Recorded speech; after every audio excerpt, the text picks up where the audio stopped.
Hello friends, कैसे हैं आप सब। बीपीएससी पॉइंट पे आप सभी का स्वागत है। प्यारे दोस्तों, इस वीडियो में हम लोग बात करने वाले हैं कॉन्स्टिट्यूशनल यानी संवैधानिक निकाय जितने भी हैं, कॉन्स्टिट्यूशनल बॉडीज जितने भी हैं उनके बारे में।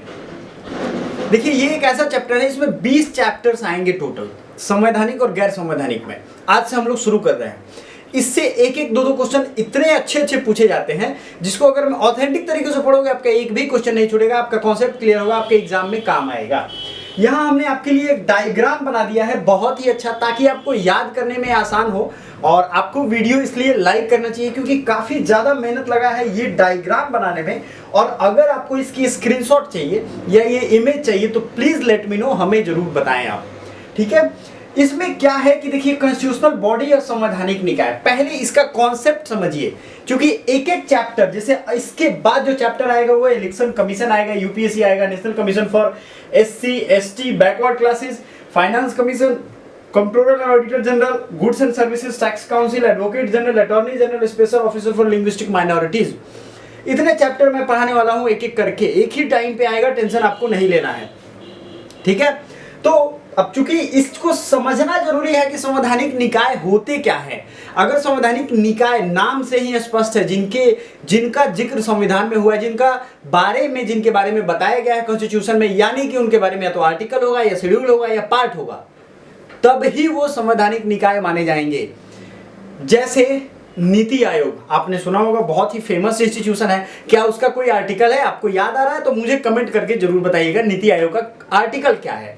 वैसे मैं अभी बता दे रहा हूं, कोई ऐसा नहीं है, ठीक है, कोई भी ऐसा नहीं है आर्टिकल उनके लिए डेडिकेटेड।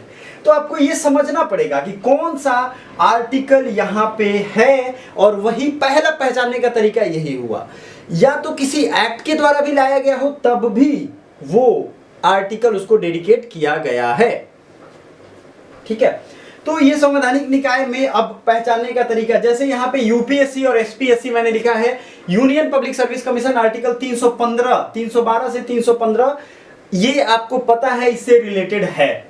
इलेक्शन कमीशन आर्टिकल 324, देखो इसको मुंह जबानी याद करो, जो मैंने डायग्राम अभी दे रखा है उसके सहारे आपको याद कर लेना है। बहुत ही छोटी वीडियो लेकिन बड़ी ज्यादा काम की है। इलेक्शन कमीशन आर्टिकल 324 से 329 तक शुरू होता है। भाग अगर हम बात करें तो वो है 15, ठीक है। National commission for schedule caste article 338 यानी 338 ए है किसमें, नेशनल कमीशन फॉर एसटी, ठीक है। ये याद रखना है दोनों, क्योंकि एक दूसरे से ये अलग हुए थे। कब अलग हुए थे? 89 कॉन्स्टिट्यूशनल अमेंडमेंट एक्ट 2003 में अलग हुए थे, 2004 से ये अलग काम कर रहा है, ठीक है। ये हर चीज मैं बात करता जाऊंगा और आपको रिवीजन करवाता जाऊंगा। आप पढ़ोगे तो यही सबसे बड़ा फायदा। माइंड मैप बनाओ, अपने कॉपी पे ऐसे ऐसे सर्कल्स बनाओ जिससे वो एक दूसरे से सब याद होते रहे, ठीक है। National commission for schedule caste हो गया, शेड्यूल ट्राइब हो गया 338 ए, 338 बी हो गया है, मोदी गवर्नमेंट के आने के बाद ये लाया गया था national commission for backward classes 338 B. तीन चीजें आपके आर्टिकल्स मैंने कवर करा दिए, ये हमने देख लिया। फाइनेंस कमीशन है, स्टेट का भी फाइनेंस कमीशन होता है, सेंटर का भी फाइनेंस कमीशन होता है। इसके बारे में पूरा डिटेल पढ़ेंगे। Article 280 goods and services tax council नया आया है, आर्टिकल याद रखिए 279 ए, 279(1) कैग एडवोकेट जनरल और अटॉर्नी जनरल। ये दो मैं आप लोगों पे छोड़ता हूं। कैग का क्या आर्टिकल है, क्योंकि आर्टिकल्स वाली वीडियो हमने पॉलिटी की प्लेलिस्ट में बहुत अच्छे तरीके से पढ़ाई हुई है, इसलिए आपको कह रहा हूं कि वो आर्टिकल की वीडियो पूरा देखिए और उसमें से आप इंपॉर्टेंट आर्टिकल्स इन दोनों के बताइए हमें। हाँ, वो सब व्हाइट बोर्ड पे पढ़ाए हुए हैं पहले के, लेकिन कोई बात नहीं है, काम तो आज भी आएंगे। Special officer for linguistic minority 350 B article है इसका, कितना 350 बी। इतने सारे हो गए आपके कॉन्स्टिट्यूशनल बॉडीज। तो पहला जो चीज पहचानने वाला है, जिसका आर्टिकल है, जिसको पार्ट और शेड्यूल में बताया गया है। इसके अलावा बहुत सारे ऐसे होंगे जैसे नेशनल ह्यूमन राइट कमीशन, वो नहीं है इसमें तो नहीं होगा।